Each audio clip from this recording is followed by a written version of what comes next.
Casser-Jayne, and welcome to the Halli Casser-Jayne Show, where along with my partner in politics, veteran White House correspondent, and Time and Newsweek alum Matthew Cooper, we slice and dice all things politics, and some days our lawmakers too. On this episode of the Halli Casser-Jayne Show, just say Cuomo. Another male politician is on the hot seat, battling charges of sexual harassment. The recently adored New York Governor Andrew Cuomo. Is there a there? We tackle that question and meet with one of America's great women photographers, Lynn Davis, the focus of a new extraordinary film that takes a look at climate change, but is something truly unique. It's a celebration of Women's History Month on the Halli Casser-Jayne Show Podcast. We begin with our weekly politics review. It's Halli and Matt time. Here we go. So good morning, Matt. Good morning. Good morning. Good morning. So let's, this is where we are this week in our fight against coronavirus. As of this morning, there are 516,616 COVID deaths in the United States. Almost 29 million Americans who have been infected with the virus. The good news is there was a slight downturn in daily cases reported. The bad news, it seems to be picking up again. The good news is that over 102 million doses of vaccine have been distributed, and just under 79 million doses have been administered. The bad news? Republicans are still playing Russian roulette with American lives, and despite the warnings of the CDC director, Dr. Rochelle Walensky, by the way, I wonder if she's related to the great Walensky, that this is not the time to let up on the brakes. But good old Texas Governor Abbott lifted all restriction in the state, including the mask mandate. Another Republican governor in Mississippi did the same. By the way, while Jackson, Mississippi, has been without water for 2 weeks, the most underreported story, and that's where we are as we begin our conversation this week. You'd almost think I'd be speechless by the yin and the yang of it, but I'm not. How you feeling and what are you thinking? Well, Halli, it's good to be back with you. Let me just say that at the top. Look, I think in general the COVID direction is going in the right one. There may have been this uptick, but the vaccines are getting out in greater numbers. The vaccines have proven very effective. We have a third vaccine now, the Johnson & Johnson one-shot wonder, where you don't need the super cold storage temperatures. So that is a big development. I think the trajectory is looking better than anyone could have hoped a few months ago. Now, are people going to let down their guard, especially when lots of variants are kicking around? That's a potential big problem. And I don't, and I guess I believe the scientists when they say that it's too early to start dropping all these restrictions. Oh, they're more than saying it's too early. They're actually saying, because Miami right now has 4 of the variances in one place. I mean, this is like scary stuff. She was on this morning or last night. I can't remember. It was all going in. One day goes into the other these days. But they're really worried about, this uptick. It has all the earmarks of, it goes up, it goes down, it goes up, it goes down. But, it's a political issue now. What in the hell, after what he just went through in Texas with the storm, is Abbott even thinking? Mississippi, these small states and, maybe. I haven't looked to see what their numbers are. But Texas, I have 2 very good friends who are my bellwethers in Texas, and both of them are looking to move out of the state. They think it's gotten that crazy. What do you think? I mean, it is politics. What's the point? Well, there's certainly political benefit for an aspiring Republican candidate like Governor Greg Abbott in Texas to, say, I'm for freedom and I'm for opening up the state. And look, if you look at the CPAC conference last weekend, your governor, Ron DeSantis, and the governor of South Dakota, Kristi Noem, both did a lot of their speeches dedicated to, hey, no restrictions in our state, South Dakota, by the way, has the highest rate of infection of any state in the union. Yeah, I didn't think they had a lot to brag about, but that is where the party is at now. It's all about kind of theatrical. Yeah, but I'm wondering about the people. I think you should worry about people. Because you asked me why Greg would do Greg Abbott would do this, and I think that explains a lot of it. I mean, it's... I mean, seriously, Matt, when you think people are that screwed up that they're willing to put their lives on the line for freedom, what the hell kind of freedom? Freedom to die? I mean, at some point, this story it has a different track than a lot of people have been covering. And I don't think we've spent enough time on it. Not you and I necessarily, but I mean in general. But there is some kind of psychological thing that's very strange going on in this country where people are willing to for the sake of freedom, to sacrifice their lives, their friends' lives, their relatives' lives. The politicians who used to lead and say, no, that's not a good idea. We have to do it this way, and stood with integrity for what was right. There's an amalgamation of a bunch of real craziness going on that I just don't think gets enough attention. We almost laugh at MAGAs now. It's like they're a joke, but they're not a joke. This isn't a joke. I guess that's the point that I wanted to make. No, I agree with that. And I wonder if the media has delved into this enough on that level. I mean, there has not been a perfect correlation between states with the greatest, most stringent measures and rates of infection. I mean, it's not a direct one-to-one correlation. A lot of it can depend on individual behavior, regardless of the restrictions that are in place, right? So, but if your cue is from a governor who says to you, nothing to worry about here. No question. Yeah. If you took your cues from Donald Trump and governors like this, you were seriously making a mistake. Well, we're going to find out. I mean, it may be they left the restrictions, but, people, especially in risk groups, maintain enough good sense that doesn't, get too bad. And also that enough people get shots that doesn't, well, still, yeah.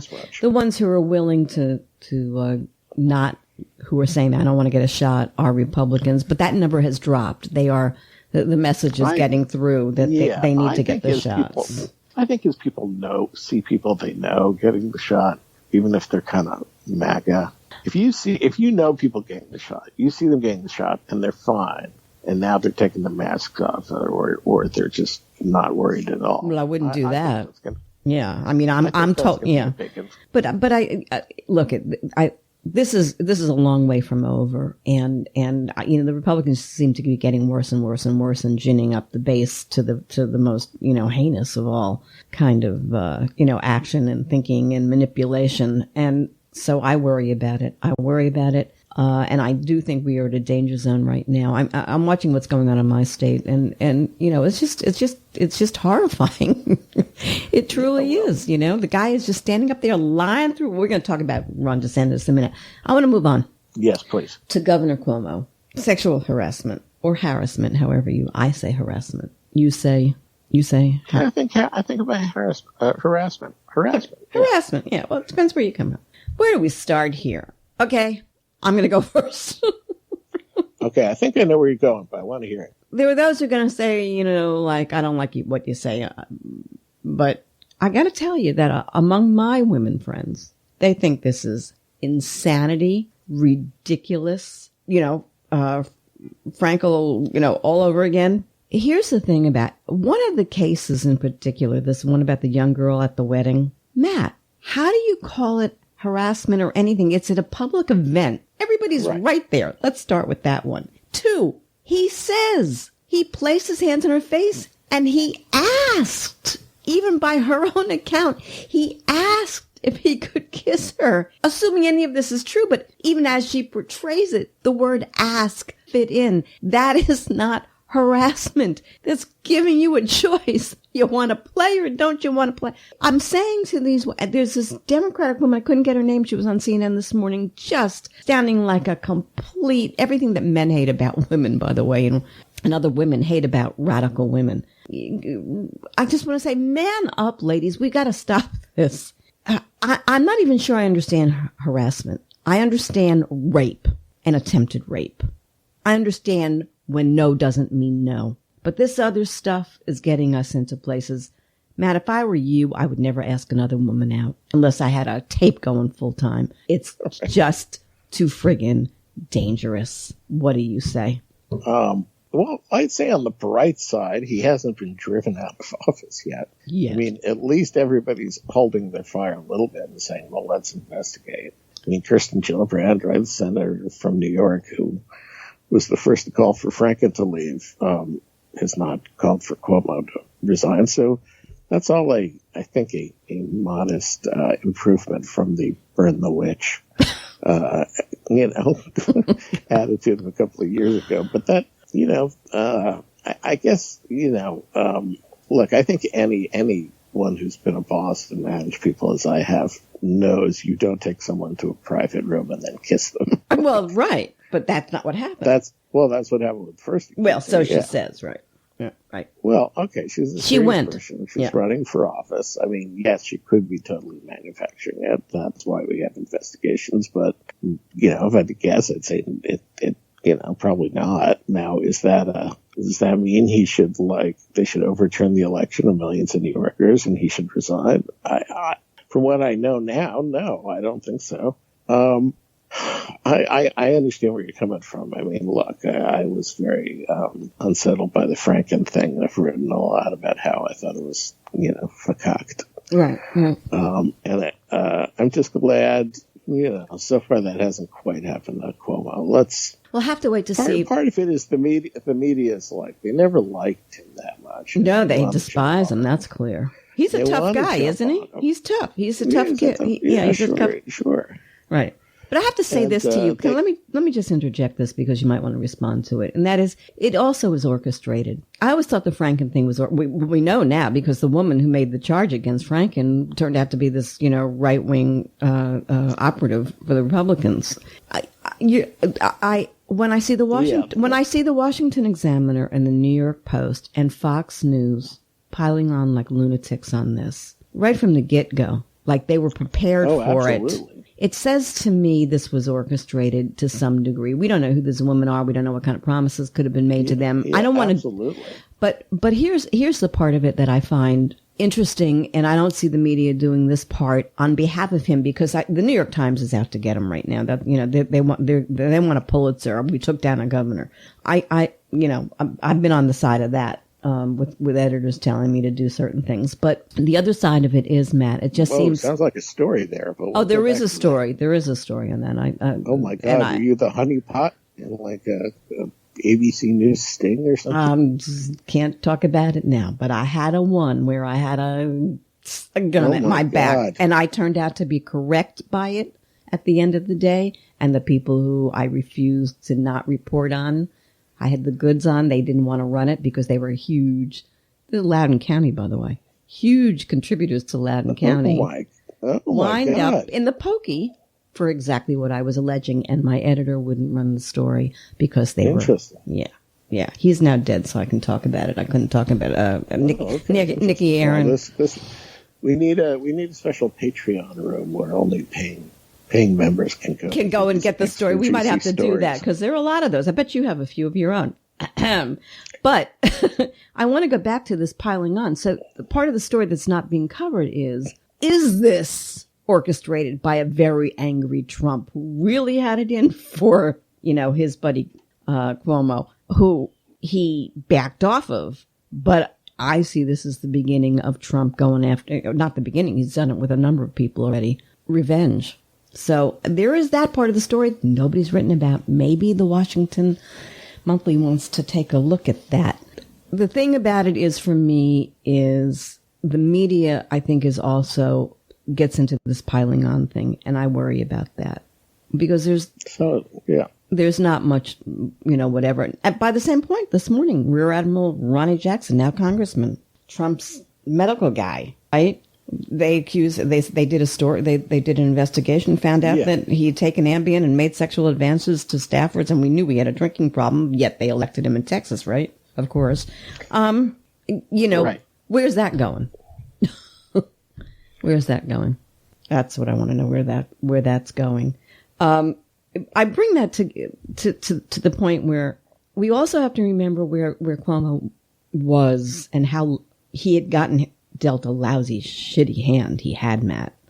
because it was New York and nobody knew what was going on and nobody told him what was going on. And they had the virus coming in on planes. And he calmed the entire nation down. He did whether he screwed up on the nursing home figures, I don't know. Ron DeSantis certainly did here in Florida. Ron DeSantis even hid numbers before the election so it wouldn't look so bad before the vote. And yet nothing about Ron DeSantis. His numbers just keep going up, up, up, up. And they're talking about making him, you know, the next president of the United States. This is all bad. Yeah. I mean, look, I think there was a lot of, you know, media was kind of pent up to take down a Democrat. I think after all the years of Trump bashing and getting called liberal, they were really, you know, a wounded fawn. They were ready to jump on. And this was it. Well, this is not the good. only thing I would just say is that I'm a due process guy. I really I'm with you. I really believe, like, you know, let's hear everyone out and see how it goes. And that is, if you do that, then I think it's best you can do. And that's what they did, by the way. I think we've talked about this before. In the 80s, when before everyone was woke, you know, Barney Frank gets caught with a male prostitute.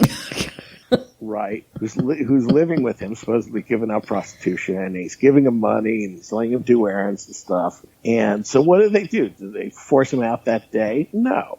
They do an investigation. He gets censured in the house, and then the people of his district send him out for another 20 years. You know, that was kind of the mature way to do it. I just hope we can kind of get because the pouncing on is the part that's so insane and so unfair. And so, you know, like men deserve a fair chance, too.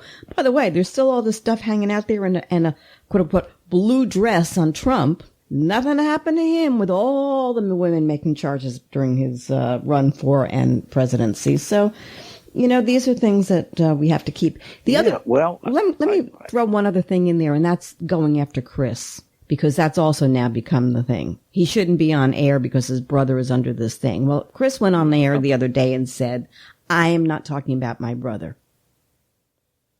Right. Well, that sounds fine to me. Yeah. And nope. This morning, New York Post tore after him, and so did Fox News. Get him out of there. We need to move on. Unless you have something absolutely, oh my God, I have to hear. Got nothing there. Okay. Nothing there. All right. So Chris Wray, the FBI director, is testifying in front of Congress, and this was crazy too, you know, because you got Halli, who was one of the insurrectionists, asking the questions, probably almost to find out whether they're investigating him. But I want to talk about something that happened in terms of this.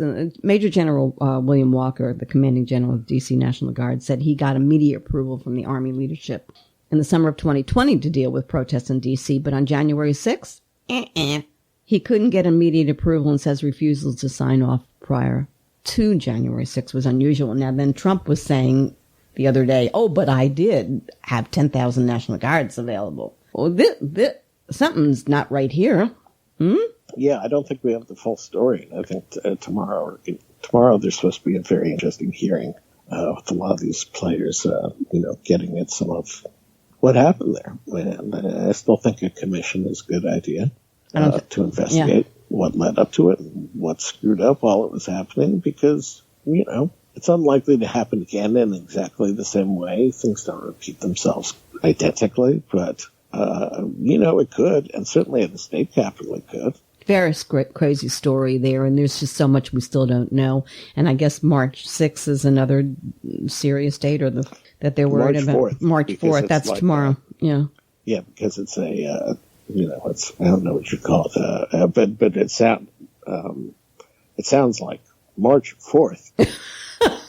So that's, I think, what the eyes of March have moved to the 4th. So something crazy is going to go on. Mike Pence, by the way, let's get to him real quick. This morning he has an op-ed in which he's siding now with the people who tried to kill him. Does that make him a member of the cult? Matt, what in the world? What in the world? I don't care. How do you go from being Mike Pence to this idiot? You know, when people want something badly enough and they think something will get them there, they'll do it. God. But I don't even think it's the right choice. How is that he wants to be president? Yeah, I don't see how. I don't see that this helps him. I think this, oh my God. Oh my God. Look at me. I'm with him this morning. When I read that, I was like, oh my God, we've really reached new lows now when with this. Right. I mean, this is sad. The HR 1 Voters' Rights Act, they were up at SCOTUS discussing voters' rights, and the Republican actually said, who was it who asked him, how's this going to, and he said, well, it's going to help Republicans get elected if we suppress the votes. I mean, that's chutzpah. Wow. Yeah. I mean, it's a massive thing across the country, in red states to suppress the votes. Good old Georgia's right back where it started from. This is dangerous. This is like Jim Crow. I can't even believe this is 2021 and we're doing this kind of crap again. I'm very concerned about this. I don't see the Democrats, if they don't own the state houses, how they stop this kind of nonsense from going on. What's the fix on this? Is there one? Or it's just too screwed up? I think they're going to have to find somebody to, cut the filibuster out for this bill, because I just don't see how you get to 60 in the Senate on this one. And, it's filled with a lot of things that would expand voting and, make it easier to do mail-in voting and drop boxes and, Yeah, the way it should be. It even would require the return envelope to be pre-stamped. So, it's just a lot of things that kind of make voting easier. And the Republicans, and we at the Washington Monthly did a piece the other day, said that, by the way, that might actually help Republicans. They don't necessarily lose when more people vote. Democrats are kind of, enamored of the idea that if more people vote, they're going to win. And that's true in some states, but not every. Yeah, I agree with that. Yeah. Not everywhere. Yeah, sure. Yeah. I mean, you let felons vote, ex-felons vote, for instance. A lot of them are majority are white men. That's pretty good pickings for Republicans. That to me is the only way Democrats can get it passed. Well, I don't know how they're going to do it, but they better do it because it's the future of the whole shebang, if you ask me. I hear you. Yeah, I think this is so huge, and they better not mess with this. On the rescue plan, they made a change just before we went to record. Right, they want to target it. Yeah, and I guess what I wanted to talk about briefly on this is the fact that, it's always the Dems who cave. You never see Republicans. They just say, fuck you. We're going to do it the way we want to do it. And that's just too bad. At the helm of this is Joe Manchin, Democrat from one of the poorest states in the union, unemployed. The entire industry that supported that state is on the balls of its you-know-what. And he's the one in there, and he's also saying, let's cut the rate of an unemployment check to $300 from the $400 that was in the bill. And he's getting pushback about that. Okay. But, there's something just so strange about all of this. I'll say it week after week until I get what I want out of Democrats, which is stand firm. The people are on your side. Republicans want this bill passed for $1,400 as much as anybody. The Republicans are the losing side of it. Not the Republicans in the House or in the Senate, but the people, Republican voters, MAGAs. Stop! I don't get it. And what's bipartisan? For the people or for legislators? I think bipartisan is about the people, not about the legislators. Right, about the people. Yeah, well, except it's not. Our entire dialogue in this country is about the legislators, not about the people. That's what we've come to. That's what Trump did for us. It's the stars of the leaders, but they're not leaders. They're self-serving morons. So, yeah. You with me on that? No, I hear where you're coming from on that. Yeah. So that would be a real good switcheroo. Let me just look at my notes real quick because we're already running out of time. I'm like freaked out. I hate these short shows. I like the hour. Okay. Foreign policy. Can we just talk about Khashoggi? Yeah. Yeah, this is a problem. This is a problem when the President of the United States lets the Saudis off the hook. Now, when he did it and everybody went ballistic on Twitter, I did say maybe he's being more passive-aggressive about this and he's going to get them in a different way rather than hammering them publicly to deal with them. But this is wrong, that there's no price to pay. I mean, they sanctioned Russia on Navalny's imprisonment. I don't know that it means anything. Putin's pissed off about it. But how do you let the Saudi prince off? Just tell me that. I don't get that. This is bad stuff. I don't see how you can. I mean, if they had, if they had chopped up a Frenchman or a Israeli or something, I mean, I think there would have been a bigger retaliation. Yeah. I don't. Yeah. Why do you think he would have? Why would he? I don't know. I suspect there's some kind of 3D chess going on with Iran, and they may be doing more things quietly. That's what I said. I said I think there's something in the background that's going on with this. I can't imagine they're going to let this just go unanswered forever. Anyway, I might be wrong. I mean, the Saudi hand is much weaker than it once was. Well, they don't have the oil prices are pretty low. No, they're going up. We by have the way, a lot of they're going. gas, they're going up, big time. Typical. I mean, they'll tick up. They're ticking up a lot more. They're $400. They're back to $4 in LA, and I just think something's not right here. We're closer to energy independence. Yeah, no, I agree. But I don't know. There's something, and it must have to do with Iran, and it might have to do with making a deal with Israel. That Iran's willing to recognize that the Saudis are going to get in real full steam ahead with the Israelis. I don't know, but it doesn't look good. It doesn't look right. It's just not American not to really let them pay for killing this guy more than tearing him to shreds. Yeah, it's unbelievable. Yeah, it's unbelievable. We don't have time to talk about it now, but I do want to bring it up, and I want people to think about it. Biden at the border is going to become a problem. I'm just putting the red light on this. Yeah. This is not going well, and Democrats are going to walk right into the same mess they was walking on this issue. We don't have time to get into it in detail, but I'm putting it out there. I'm also putting out there, Matt, politically correct or incorrect Dr. Seuss books have issues, and Mr. Potato Head is going to be rebranded with gender neutral name. Yeah. Okay. Insane. I can't handle the stupidity of it. How did we come to this? Just tell me how we came to this. Because, Yeah, I don't get it. It's beyond. Hunter Biden is still being investigated, by the way. It's ongoing, without White House interference. But the only people reporting on it is Fox News. Right. So there you go. Jim Jordan is under investigation by the FEC to the tune of where did $100,000 go? Or come from? We'll see how far that goes. Before I close, anything you wanted to say? Anything I missed? Sir? Well, Neera Tanden, we've I'm glad you brought her before. up. Yeah. As I've said before, I thought, oh, come on, you're complaining about her tweets after 4 years of Trump. Yeah, give me a break. But, that said, she'll get a good job. And they'll find someone who's, good for that, I think. What I didn't know about that was Ron Klain and she are very close. And I didn't realize she was his protege and how she got there. So part of the attack, from what I understand, was because they wanted to get him, because they've been going after him a little bit lately. Yeah.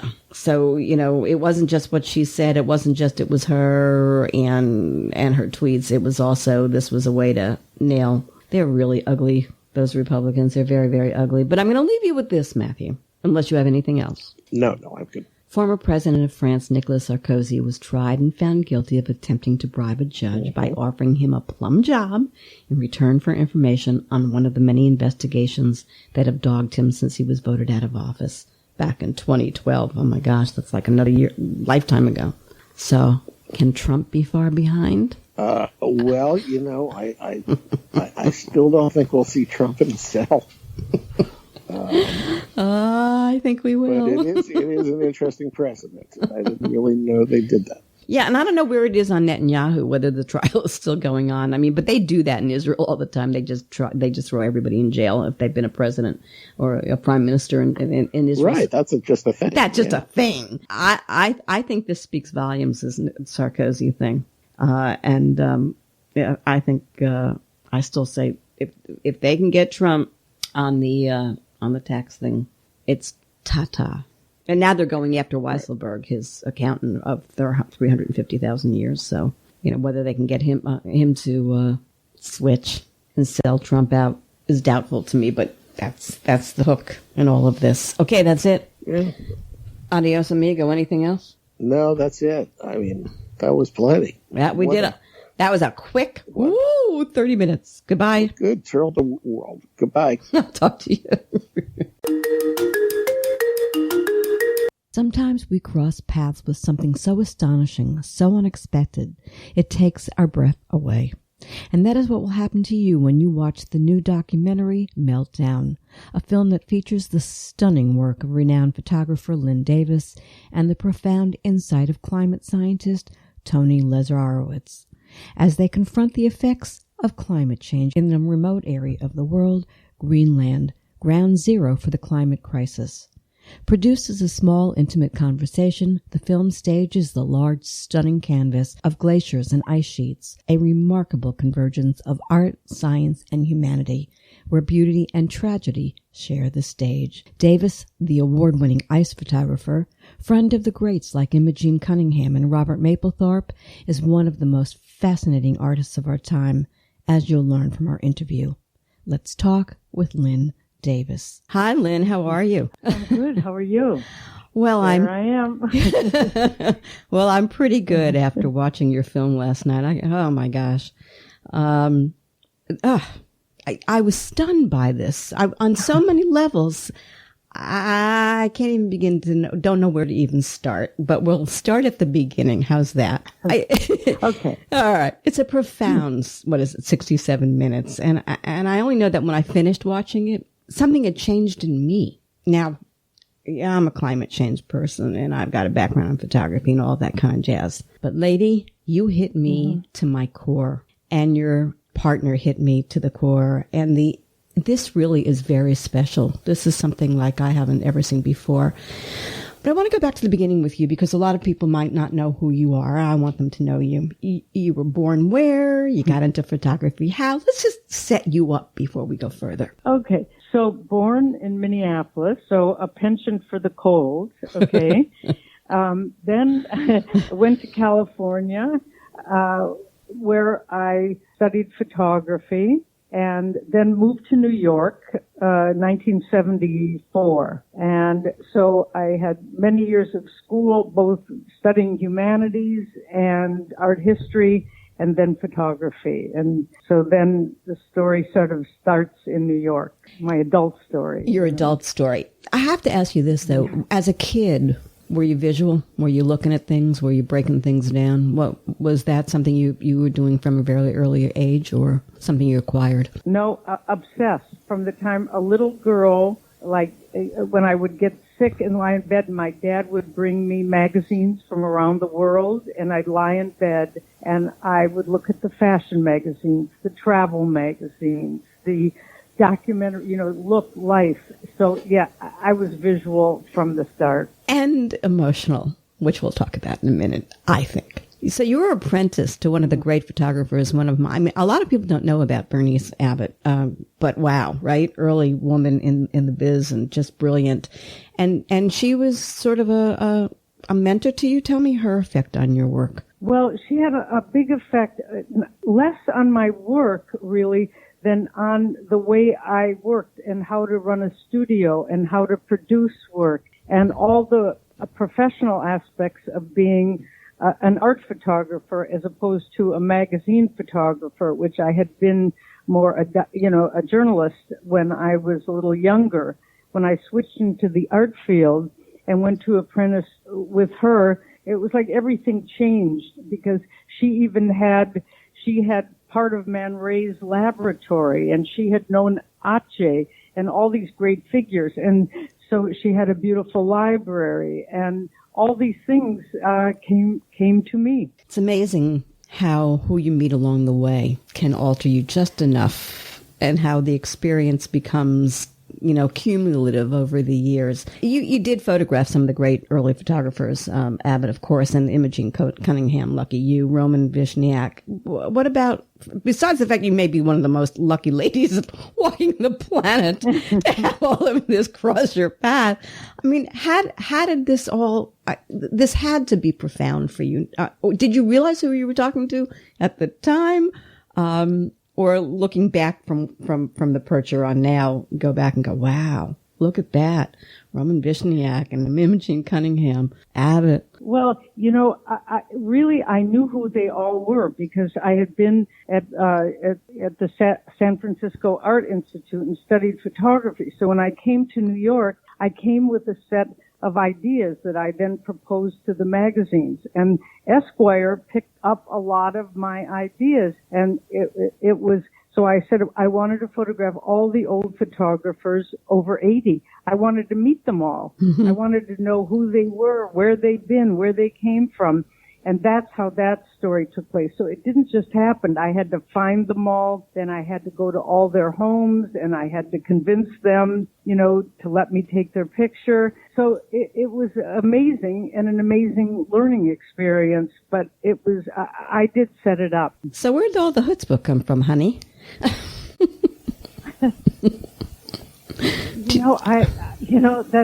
a very good question. I would say mainly curiosity. And as my mother always said, I always had a plan. What's next? I always had a plan. And I don't know where they came from, but I do. I think they came from, seeing the world through magazines. My parents were travelers, and curiosity itself. And then a lot of hard work. Yeah. Really. Yeah, fascinating. So you did start, as you said, you started in San Francisco. I know, because the whole story, and you can see that I'm creating this to get to the film, and what you reveal there. But you started in San Francisco, and I guess you went to New York after a divorce, you and your young son. You have another gift. I don't know whether it's because, as we talked about, it's chutzpah or whatever, but you also surround yourself with very interesting people. People like Peter Hujar and Robert Mapplethorpe, Patti Smith, before really they became the great icons in a way that they became. What's that about? Well, when I got to New York, a young photographer, the groups of people were very connected then. There weren't a lot of photographers, painters. There were so many fewer than there were now. So you were working on a project, you were working in somebody's darkroom, you met somebody else, you were asked to be in a little magazine, and then you looked at other people, and we all went to the openings. We went out for dinner. Everything was cheap then. And so it was a smaller group of people. And these are the people that I was attracted to. And fortunately, all those friendships have lasted all these years. And even though Peter Hujar and Robert Mapplethorpe are dead, I still have a lot of interaction with their foundation and then, of course, Patty and I have remained friends. But it was all, I would say it was all unintentional. It was all just by attraction. So is that a word? Does luck play into that? Do you think you were lucky too? Well, yes, of course. When I was in San Francisco, I felt I was interested there, but it didn't feel like my place, like the people that I talked to. Mm. And when I got to New York, suddenly it was the people I met. There was natural conversation. There was natural interest. And so we would meet. We would look at each other's photographs. Is it luck? It's luck, but it's also, I would say going in your own direction. The passion that you have in life and just being open to the things that happen. Now, life is very different now, but back then, I think it was easier to fall in with people. It was easier to pick up conversation with people that you didn't know and get to know. There weren't the same pressures, and obviously not the pressures right today, but it was a different time. It was a little easier. I think people were different then too. I'm in your age, circle, sort of. And I do think people were different. We were all different back in the day. And that Yes. that was a good thing. What's happened since, maybe not so good. You had focused initially on portraiture and body and the human body, and then the tragedy of losing Hujar and Maplethorpe. That changed. Talk to me about that. Well, as I said in the movie, which you've seen, when they became ill, this was the toward 87, 88. AIDS had already started to come to New York. But when they got sick, all of a sudden I was very involved with them then on a daily level, helping with things, going to doctors' visits. There was so much to do then. And all of a sudden, all the work we were all doing, well, obviously, they stopped at a certain point in their illness. But for me, it was like this time we've had in New York is over. Looking at bodies and portraits, it's beautiful, but this time is over, and I can't do this anymore. So you married around in that time period is when you married Rudy Wurlitzer? Well, we married in 89, and Peter Hujar had already died, and Robert had died in the spring.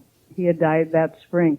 So yes, and Rudy was the one that pointed the way to the icebergs, because he'd been on a trip with Robert Frank up the coast of Newfoundland, and he came back and he said, Lynn, I saw this iceberg and it reminded me of one of your nudes. And that's when that clicked. And it's ridiculous now to say it, that somebody's saying that, and then I would go try to find icebergs. But that's what I did. So maybe there's a little luck in there. There's a little craziness. No, I don't think it's any of those things. Because if you look at that one image of the butt, if you will, and I mean, it's so clear what you were extrapolating out of the image to get to the core, which is what you so brilliantly do with the ice work. I mean, it kills me to look at this stuff. But tragedy struck again, and I'm going to bring it up briefly because we'll talk about it more in terms of the film. But you did lose your son, and I know that was just, honey, I can't even imagine. I can't. And you talk about it in the film. It is. Go ahead. Go ahead. Sorry. No. That's all. You take it. It's all yours, honey. Oh, well, when that happened, that is so hard to survive.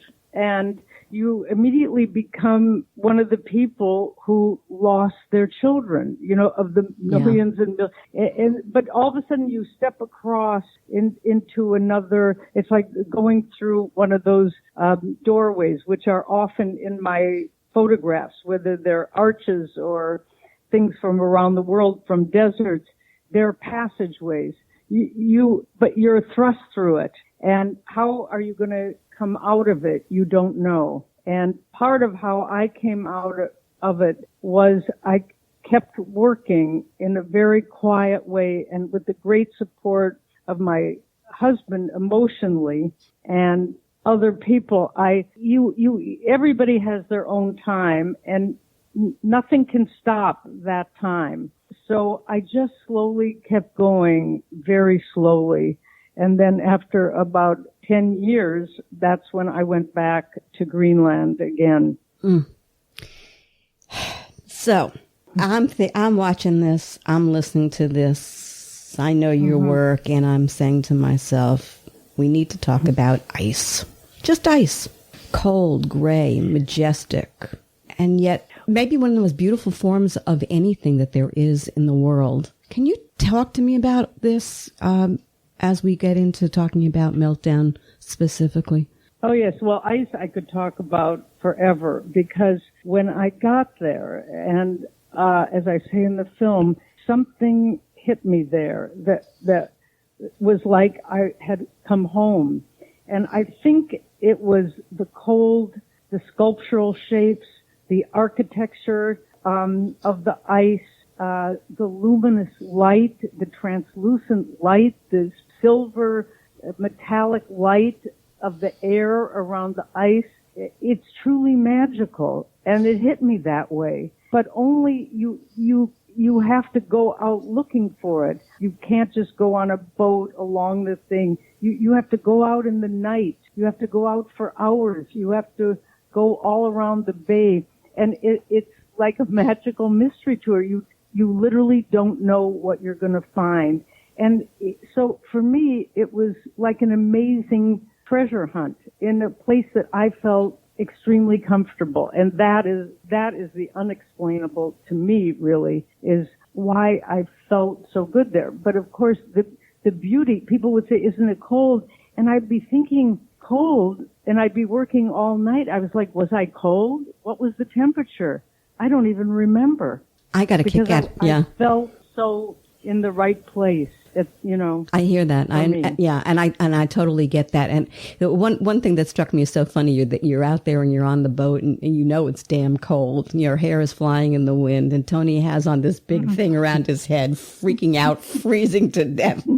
And it didn't bother you a bit. I thought that one image will stick with me forever. I just got such a kick out of that because, it's almost like you were, a mermaid to Iceland. I mean, you just belong there and you could see it. And as you melt into, listen to me, as you melt into this extraordinary ice scenery. You know what also struck me in the film, and I want to get more into the film in a different way in a second, and that's on the climate change aspect of it. But what struck me also was, this is how unique you are to in my mind. We're looking at it now. Granted, I did not see this on the big silver screen. I saw it, in a widescreen at home, image TV, but a high quality one. But when you spoke at that one point about you could see the pink and the shades of color in there that nobody else would just see looking at it unless you said that. That's how incredible your eye is. That fascinated me. Thank you. You're welcome. So this is it's called Meltdown, and for good reason. It's about climate change, but which is secondary to me in a way to what happens, which is what makes it so powerful, by the way, because you didn't just beat people up with luck, guys. But Tony, how does Tony say his last name? Lizor? I'm a Jewish girl. I should know this.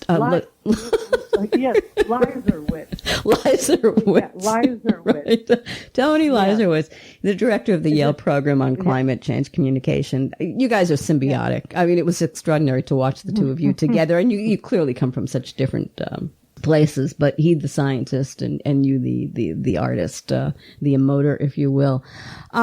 So tell us how this thing came to pass. Just making the film to me is a story, right? Well, I'll try to make it very brief. It's so crazy how it started with Mike Tolan, the producer, needed something for his new apartment in New York, and his friend from New Orleans said, there's this photographer, Lynn Davis. She does beautiful pictures. Why don't you go to the gallery and take a look? And he went to the gallery. He fell in love with the images, and then he sought me out. I mean, it was...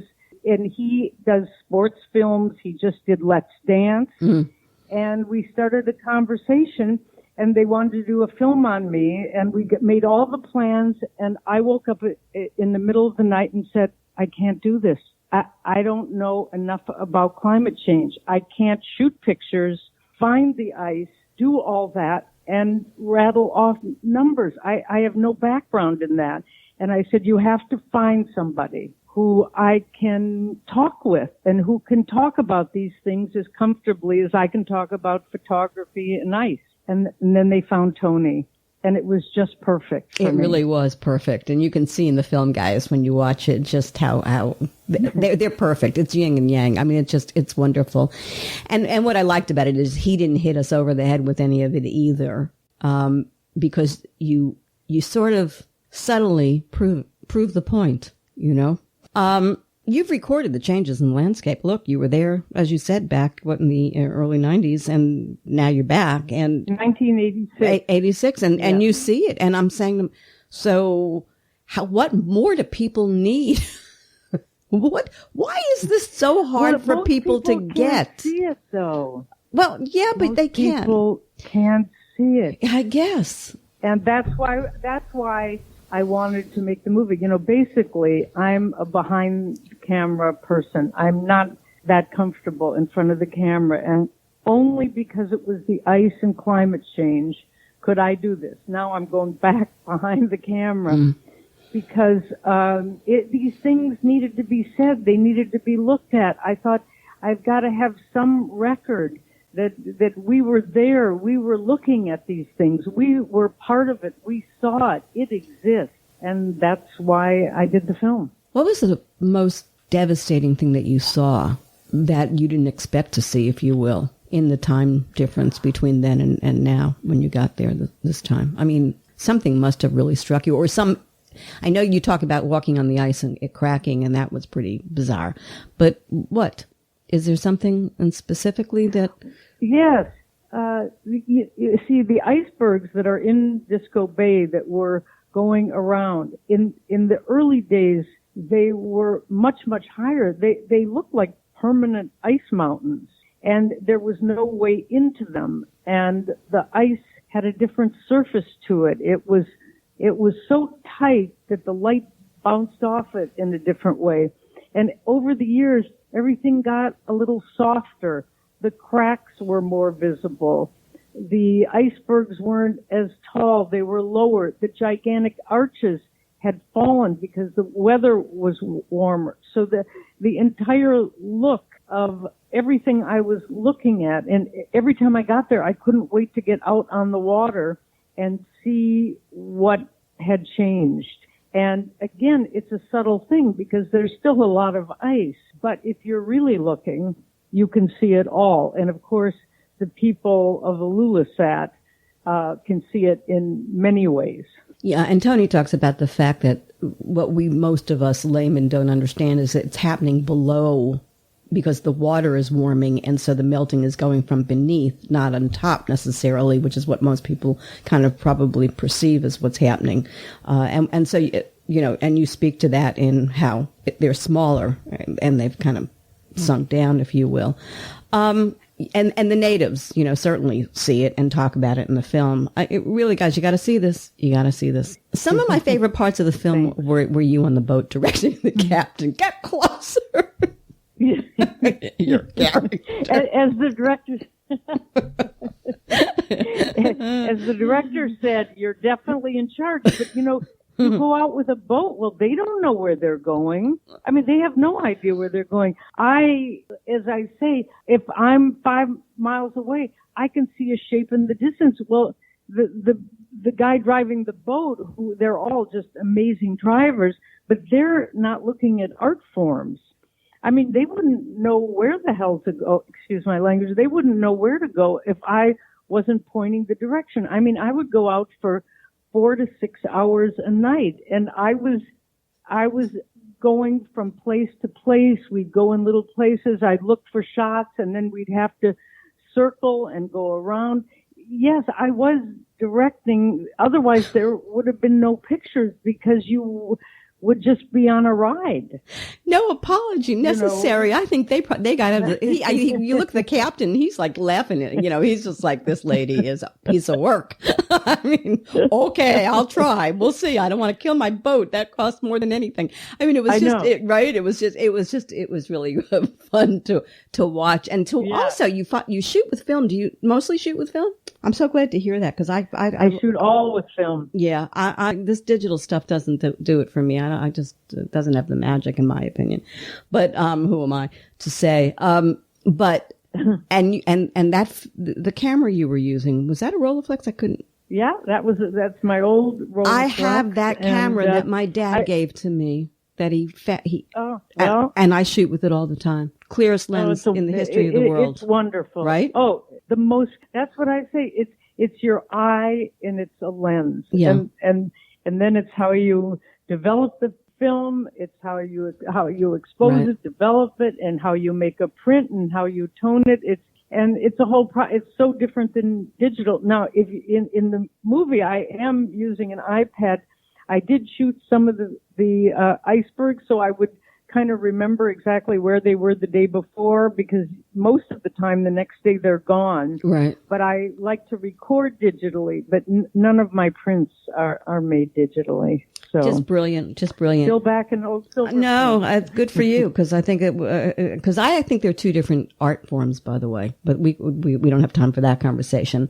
Look, this is a film of love and loss, of science and emotion, of beauty and horror, of anger. This is what I came out with. Of peace. It's an exploration of the polarity of the universal life experience. Tell me what you learned from Meltdown. Well, from the making of Meltdown. Well, first of all, thank you very much for all those things. If I could describe what I would want to film, what somebody to feel, you just described the whole thing. So I thank you very much. I learned a lot of things because, I'm a kind of secretive person. And before this, I would never let anybody, except for my husband and the driver, I would never let anybody in the boat or a friend, this was private space. And I realized that I'd come to an age where maybe I could share it. I was very nervous going with them. And the amazing thing I found is having even, 5 people there with a guy putting little clips on my neck, and I didn't even feel them. I was so into the ice.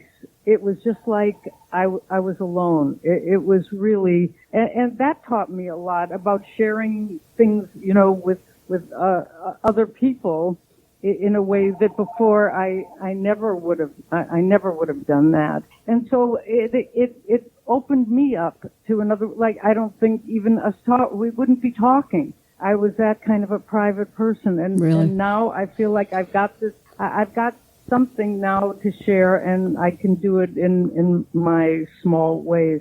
And then also working with a group of people, just together like that, was very good for me. You're 76, and I got to go back to Greenland. Well, that's it. Now I'm going. I mean, I just want you to know it's on my wish list now. I'll have to make it there. I've been going to Africa and places like that, but never thought to go into the cold. I'm a Floridian at this point. But if I were back in New York, by the way, Lynn, you'd be my new best friend. I'd be haunting you. I just want you to know that. But I'm down in Florida.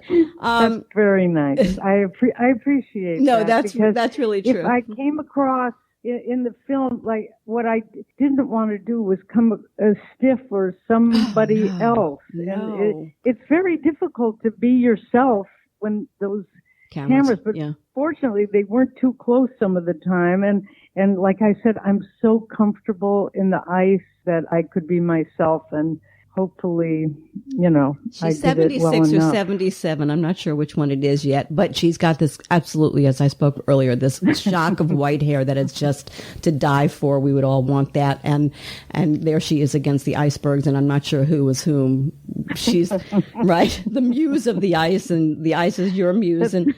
And you bravely speak to a world about the death of your son, which and the struggle of that loss, which is just there. Nothing else. And you work to save the day, hopefully, that people really understand what a nightmare this climate change thing is, and we don't have a lot of time to change it. But I want to say one thing as we leave, and that is, I was thinking, not loss, Lynn, change. I don't know why I say that. I don't know if I'm 100% right about that or not, but things, it's evolution, and things change and they morph and they become something different and something else. And you can turn that into a negative, or you can turn that into a positive. The ice was speaking to me, not of loss, but of change. Well, and you too. Well, I really thank you, really. I'm glad that you, this makes me feel happy that we worked so hard to get this little film done and launched. That makes me feel good, and I thank you.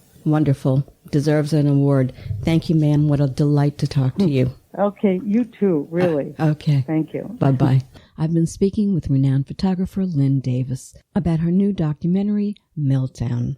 The film is available for rent and or purchase on a number of streaming services, including Amazon, Apple, iTunes, and Xfinity. For more information on the work of Lynn Davis, visit her website at LynnDavisPhotography.com. Thank you for tuning in to the Halli Casser-Jayne Show, a production of Resec LLC. The Halli Casser-Jayne Show posts new podcasts Wednesdays, 3 p.m. Eastern, and is available at hallicasserjayne.com and on all your favorite apps. Be sure to visit us on Apple Podcasts, Spotify, Google Podcasts, and follow me on Twitter at The Halli CJ Show. Until next time, this is Halli Casser-Jayne.